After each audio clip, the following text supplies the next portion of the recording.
At itong area na to, ito, yan. Soon gagawin natin yung pagtataniman natin yan ng mga, yan kasi malawak pa yan. Gagawin natin yan, halamanan. Pagtataniman natin yan.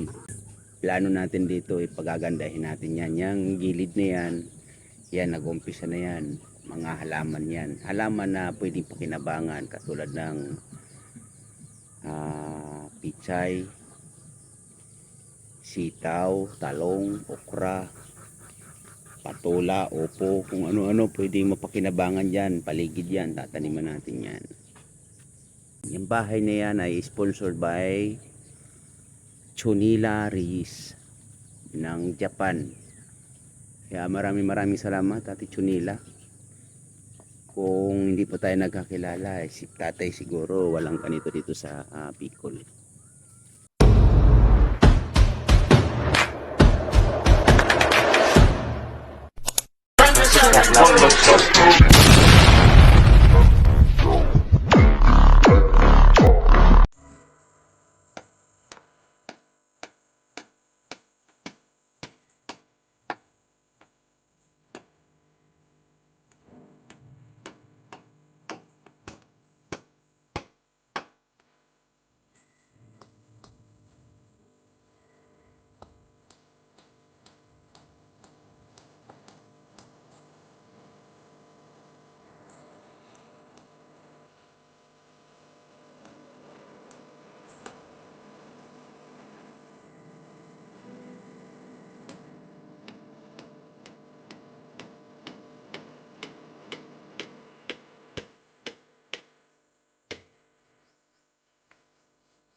Ayan, may mga tira pa tayong kawayan dito.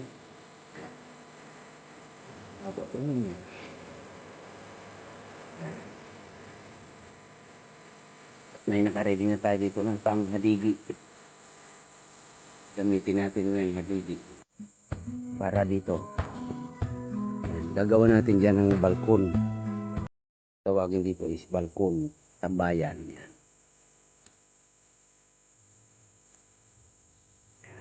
Gagawa natin dyan ng tambayan. Mga susunod na agad.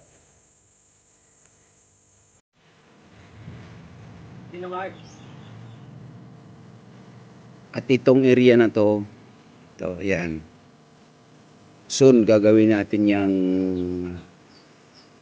pagtataniman natin yan ng mga, yan kasi malawak pa yan. Hanggang dun. Yan. Malawak kasi yan eh. Gagawin natin yan, halamanan.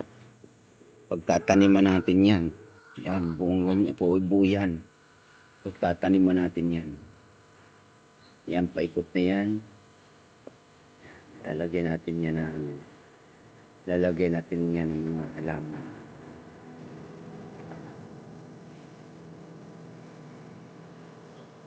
Plano natin dito, gagandahin natin yan. Yung gilid na yan, yan, nag-umpisa na yan.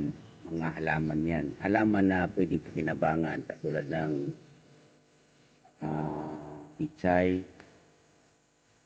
sitaw, talong, okra, patola, opo, kung ano-ano pwedeng mapakinabangan dyan. Paligid yan, tataniman natin yan. Ang bahay na yan ay sponsored by Chunila Release ng Japan. Kaya maraming salamat sa Chunila. Kung hindi pa tayo nagkakilala, si tatay siguro walang panito dito sa mga susunod na panahon, susunod na buwan o taon, kung tayo ay pala rin dito, ito po ay pagagandahin natin yung bahay na yan. Aayusin natin yan na maayos talaga. Yan, kasi malawak pa yung lote na to dito. Hanggang doon pa yan.